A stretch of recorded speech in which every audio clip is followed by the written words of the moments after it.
오늘은 고린도전서 1장 29절에서 31절 말씀을 통해서 하나님을 알고 나를 알라라는 제목으로 하나님의 말씀을 함께 살펴보도록 하겠습니다.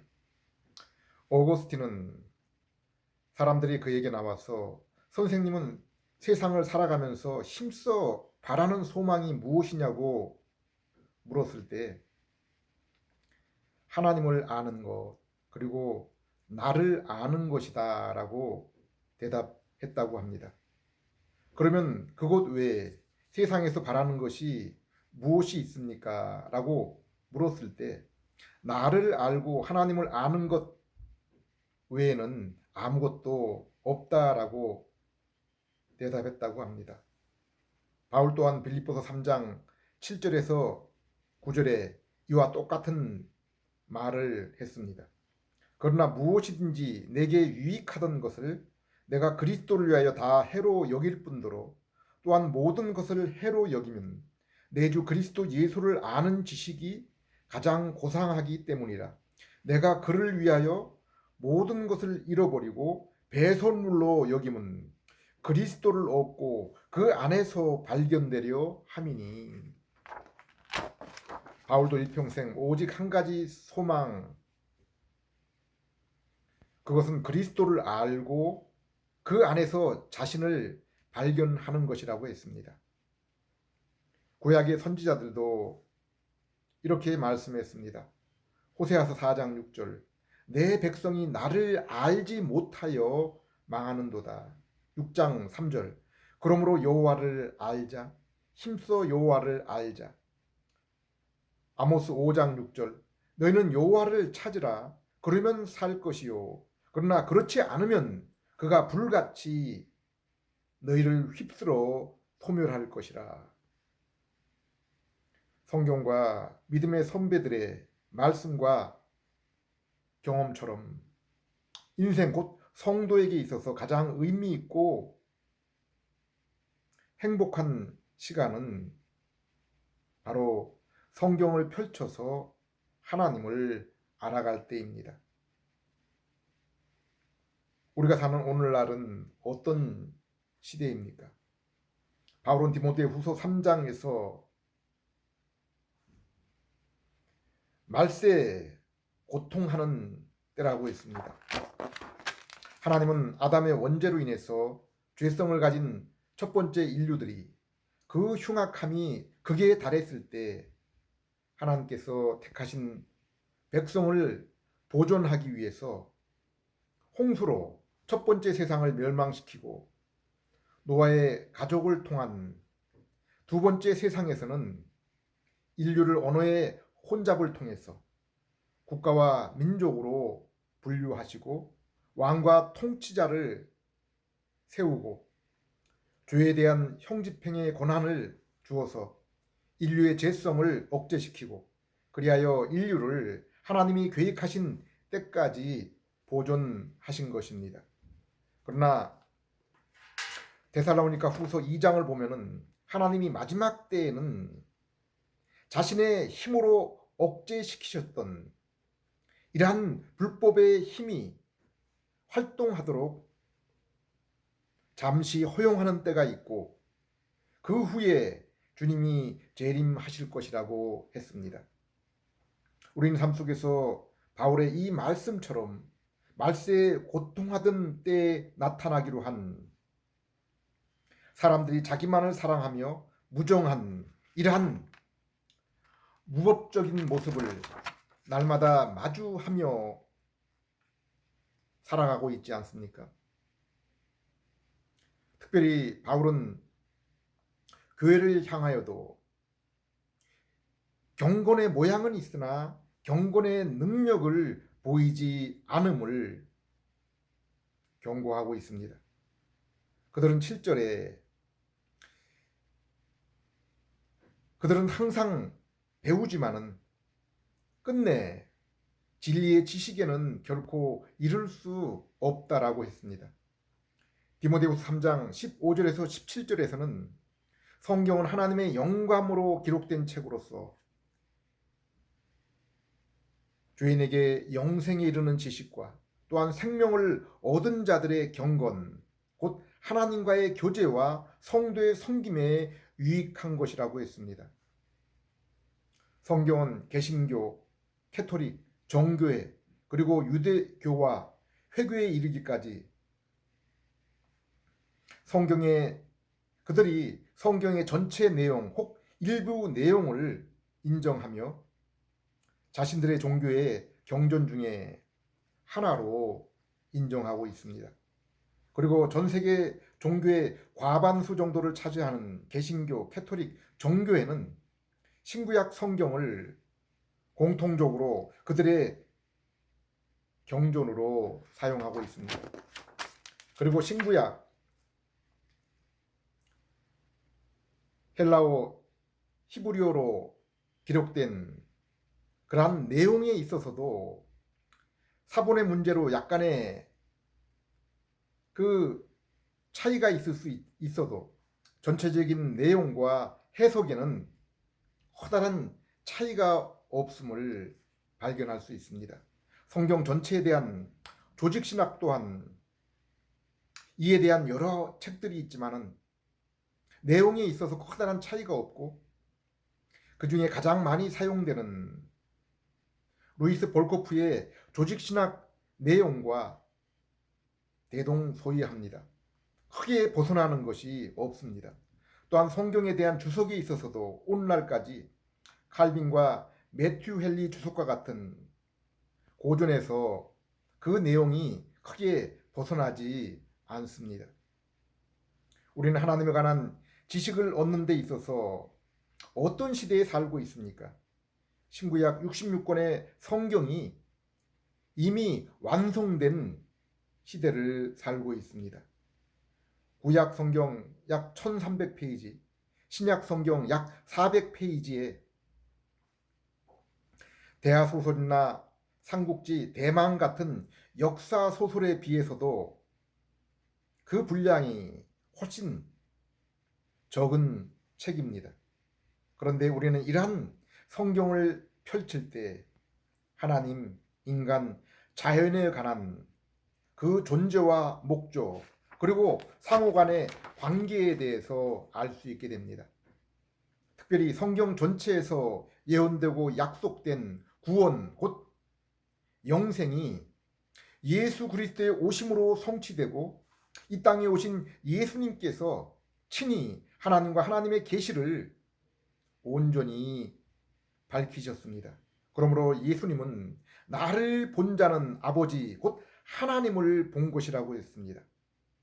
나는 율법을 완성하러 왔다고 했습니다. 구약의 성도는 구약의 성경을 따라 다윗과 같은 왕이 다윗의 왕국과 같은 왕국을 세우는 것, 그리고 약속의 땅과 같은 나라가 이루어지는 것을 소망했습니다. 그리고 마침내 다윗의 후손인 메시아 예수님이 오셨고 그 나라가 이 땅에 이루어진 것입니다. 이처럼 구약의 성도는 메시아와 그분의 왕국의 이루어짐을 소망했지만은 신약의 성도는 그 나라가 예수님과 함께 성도의 믿음 안에서 이 땅에서 이미 이루어졌지만은 완전한 그분의 나라는 예수님의 재림을 통해서 이루어질 것을 소망하고 있는 것입니다. 신구약 66권 말씀 가운데 나타내신 약속과 계시의 중심은 예수님과 그분의 왕국이 이미 이 땅에 시작됨으로 이루어지게 된 것입니다. 이제 남은 것은 그분의 나라가 이 땅에서 점점 충만해지고 마침내 완성되는 것 뿐입니다. 그러므로 하나님은 더 이상 어떤 계시를 성경에 추구할 필요가 없으신 것입니다. 그분이 우리에게 나타내시고 알려주고자 하시는 것은 이미 성경에서 밝히 말씀하셨고 이루어 주셨기 때문입니다. 이제 성도에게 남아있는 성도에게 성취되어야 될 약속은 이 땅에서 성경과 성령님의 인도로 하나님을 더욱 알아나가고 닮아 나가서 그분과의 교제를 더욱 풍성하게 하는 것과 마침내 예수님의 재림으로 온전한 나라에 참여하는 것, 이것뿐입니다. 그러나 우리가 알아야 할 것은 성경을 통해서 그렇다고 해도 하나님에 관한 모든 것을 알 수 있는 것은 아닙니다. 영이신 하나님을 온전히 아는 것은 천국에서도 불가능합니다. 사람이 내가 하나님을 온전히 알 수 있다라는 것은 내가 바로 하나님이라고 말하는 것입니다. 우리는 하나님의 형상을 입은 하나님의 피조물일 뿐입니다. 그리고 우리는 지금뿐 아니라 천국에서도 그러므로 영원히 그분을 알아나감으로 더욱 그분과 깊은 교제를 나누며 그로 인해 영원토록 기쁨과 그로 인한 찬양이 증가하는 것입니다. 창세기 1장을 보면은 하나님이 천지를 창조하시고 그 마지막으로 인간을 자신의 모습으로 창조하시는 모습이 나옵니다. 우리는 그분의 모습으로 우리를 그분의 모습으로 세상에 세우신 것은 우리를 그분의 대리자 아들로 세상을 다스리고 관리하도록 하시기 위해서 임명하신 것입니다. 이렇게 해서 우리는 하나님의 피조물로 세상을 다스리면서 그로 인해 하나님을 더 잘 이해하고 더욱 풍성히 하나님과 교제하도록 하신 것입니다. 골로새서 3장 10절, 에베소 4장 23절 24절을 보면은 하나님은 타락한 인생에게 다시 한번 죄로 인해 잃었던 하나님의 형상을 회복시키는 모습이 나옵니다. 그것은 하나님을 아는 지식, 그리고 의와 거룩의 인격입니다. 첫 번째 세상에서 아담은 하나님을 아는 지식, 그리고 의와 거룩의 인격, 곧 하나님의 형상에 있어서 온전함을 가지고 있었기 때문에 하나님과 교제를 나누며 또한 세상에서 하나님이 맡기신 사명, 곧 선지자로 하나님을 나타내며 제사장으로 온 삶으로 하나님께 예배드리며 왕으로서 만물을 공의와 인자로 다스릴 수 있었던 것입니다.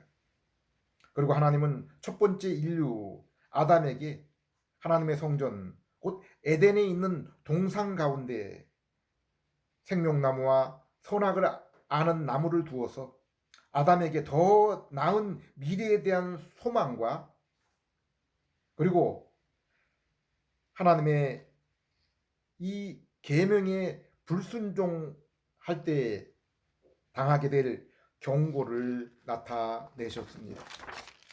선악을 아는 나무의 열매를 먹지 말라는 금지 명령은 그 후에 하나님의 백성 이스라엘에게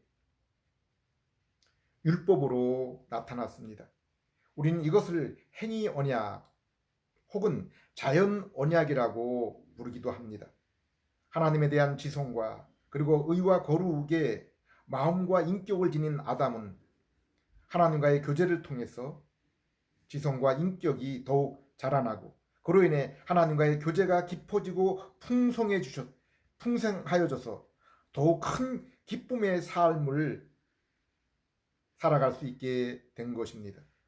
그러나 아담에게는 선악과 나무를 통해 하나님이 정하신 선과 악에 대한 규정, 곧 계명에 순종함으로써 더욱 하나님과 풍성하고 깊은 교제와 그리고 그리스도로서의 선지자, 제사장, 왕으로서의 사명을 더욱 온전히 감당할 수 있는 것입니다.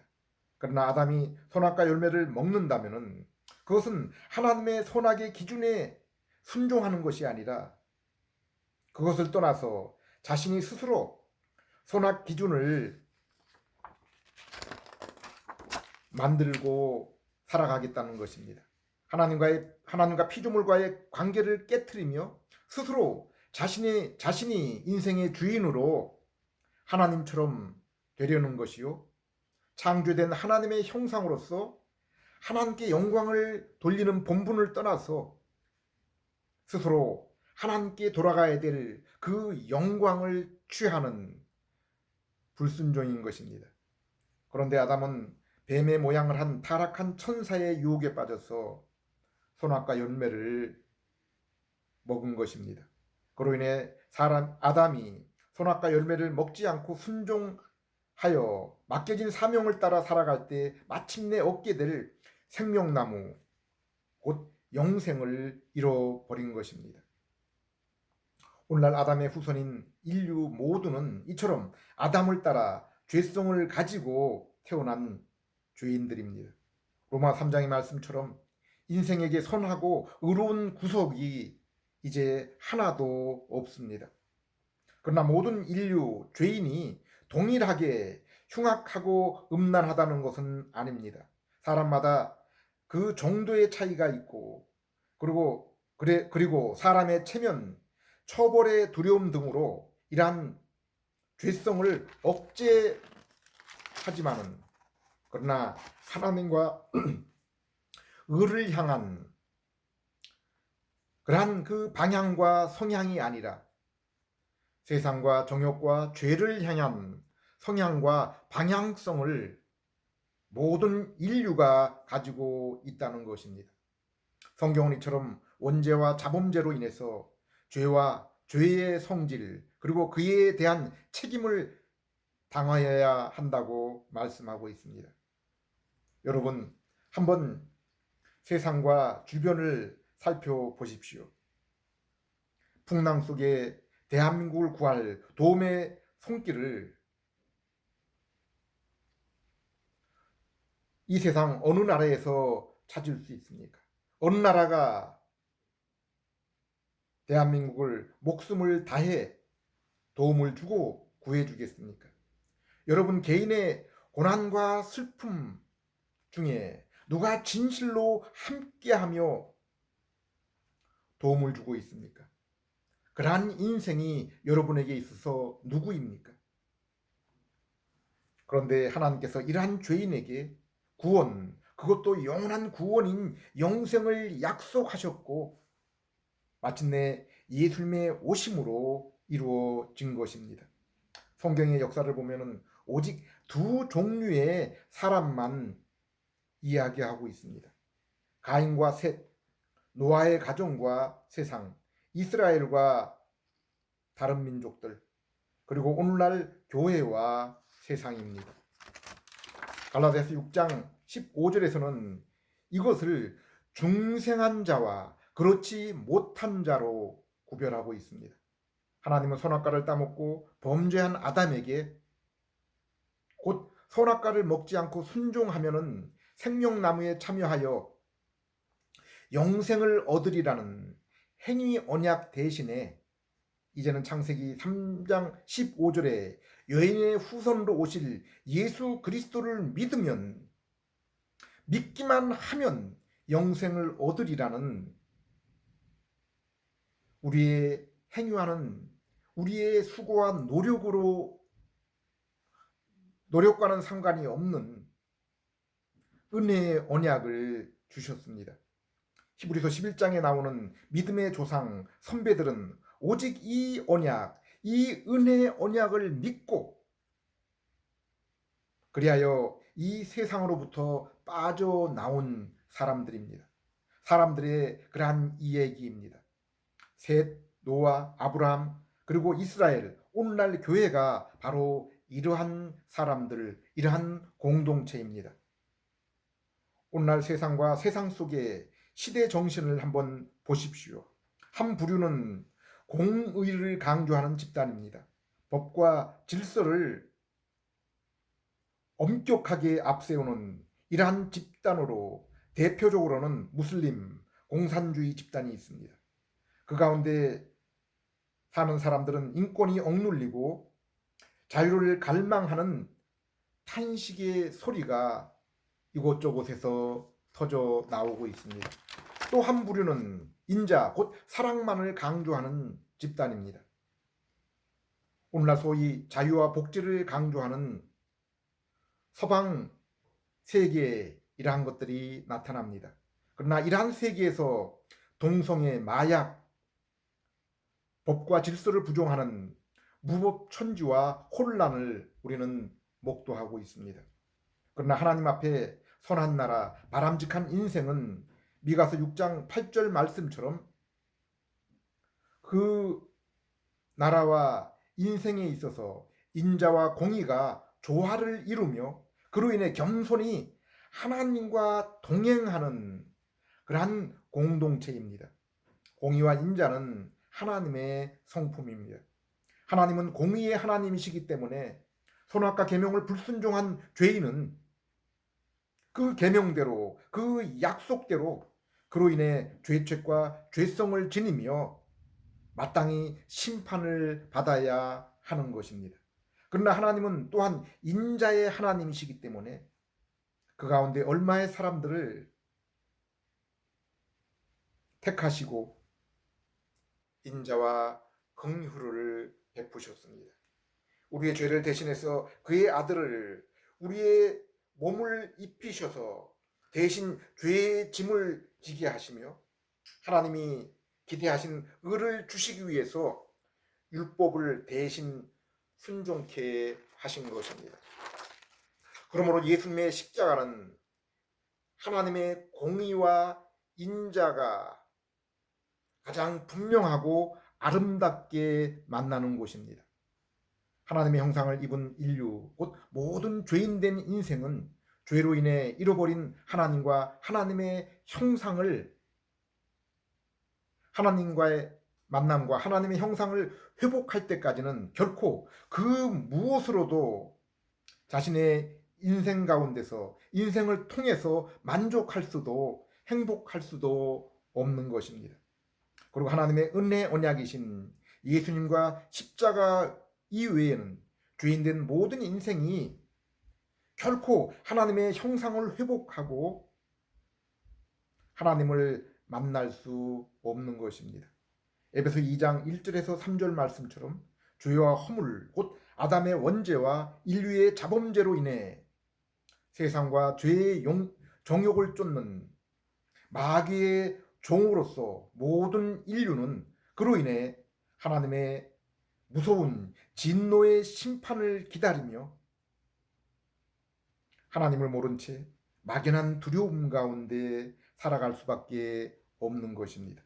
전도서 말씀처럼 그들은 먹어도 배부름이 결코 없고 세상을 아무리 소유해도 눈에 참이 만족함이 없고 세상의 지식을 얻고 또 얻어도 지식의 허전함, 여전히 갈망이 남아 있는 것입니다. 그러나 오직 성경에 약속한 아들에 관한 언약을 따라 우리의 죄를 대신 지시고 율법의 순종으로 의를 이루신 예수 그리스도를 믿을 때 죄 용서와 의로움을 받고 거룩한 새 성품을 따라 하나님을 보며 그분과 영원한 교제가 시작되는 것입니다. 고린도서 1장 29절에 31절 이는 아무 육체도 하나님 앞에 자랑하지 못하게 하려 하심이라. 너희는 하나님으로부터 나서 그리스도 예수 안에 있고 예수는 하나님으로부터 나와서 우리에게 지혜와 의로움과 거룩함과 구속함이 되셨으니 기록된 바 자랑하는 자는 주 안에서 자랑하라 함과 같게 하려 함이라. 오직 예수 그리스도를 믿는 믿음 안에서 죄에 대한 용서가 있고 의롭게 되어서 하나님과 화목해 되는 영생이 있으며 마귀의 종, 마귀의 나라에 살던 우리가 하나님의 자녀, 하나님의 백성, 하나님의 자녀, 하나님의 백성이 되며 하나님의 아들 그리스도의 나라에 들어가게 되는 것입니다. 하나님은 성경을 읽을 때 그리고 그리스도의 십자가에 관한 설교를 들을 때 또한 그러한 서적을 읽을 때 성령님께서 임하시고 그들 가운데 일하셔서 새 생명을 주시고 새 마음을 주셔서 예수 그리스도를 믿고 그리하여 신령한 모든 약속의 수혜자가 되게 하시는 것입니다. 곧 하나님이 우리의 하나님이 되시며 우리는 그분의 자녀와 백성이 되어서 이 땅에서 그리고 영원토록 지식과 인격으로 그분을 알며 그분을 보며 그분을 닮으며 사귀며 그리하여 기쁨을 이기지 못하는 영원한 삶을 살아가게 되는 것입니다. 그러나 물론 골로새 3장 1절에서 3절 말씀처럼 이 세상에서는 믿음을 통한 이 심령의 천국이 세상에는 세상 사람 눈에는 여전히 감추어져 있는 것입니다. 땅속에 감추어진 보물이요 밀가루 반죽 속에 누룩인 것입니다. 오직 성부 하나님이 창세전에 택하시고 성자 예수님이 십자가에서 구속하시고 성령 하나님이 중생과 거룩한 새 마음을 주신 택하신 죄인만이 새로운 지식, 감정, 의지를 통해서 예수 그리스도를 믿음으로 얻게 되는 것입니다. 물론 이 땅에서 믿음의 이 신령한 복을 맛보고 누리는 성도 또한 이 세상을 살아가면서 외부적으로는 죄 많은 악한 세상에서 고난으로 날마다 고통을 당하며 또 내부적으로는 사도 바울이 로마서 7장 후반절에 고백한 것처럼 여전히 심령 안에 성도의 심령 안에 남아있는 옛사람 곧 죄성으로 인해서 날마다 행하는 범죄로 인해서 죄의 넘어짐으로 인해 슬퍼하며 탄식하며 날마다 회개의 눈물을 흘리며 살아가고 있는 것입니다. 그럼에도 불구하고 이 땅의 성도는 바울과 같은 이와 같은 고백과 함께 오늘 하루도 세상을 승리하는 나그네 순례자의 삶을 살아가는 것입니다. 로마서 8장 36절 37절 우리가 종일 주를 위하여 죽임을 당하게 되며 도살당할 양같이 여김을 받았나이다 함과 같으니라. 그러나 이 모든 일에 우리를 사랑하시는 이로 말미암아 우리가 넉넉히 이기게 되느니라. 기도드리겠습니다. 하나님 아버지, 날마다 세상과 또한 우리 안의 죄성으로 인해서 고통을 당하며 눈물을 흘림에도 하나님의 언약이신 아들을 믿음을 통해서 세상에서 당하는 이보다 더 당하는 그 고통보다 더 큰 위로를 주시고 그러므로 그 모든 것들을 넉넉히 감당하게 해주심을 인하여 감사를 드립니다. 말씀과 성령님의 인도를 따라 더욱 주님을 알고 저희 자신을 알아서 주님께 가까이 나아가는 저희 되며 저희를 통해서 저희의 사랑의 삶과 복음의 증거를 통해서 하나님의 영광을 드러내는 그러한 저희들 되게 해 주시옵소서. 예수님 이름으로 기도드립니다.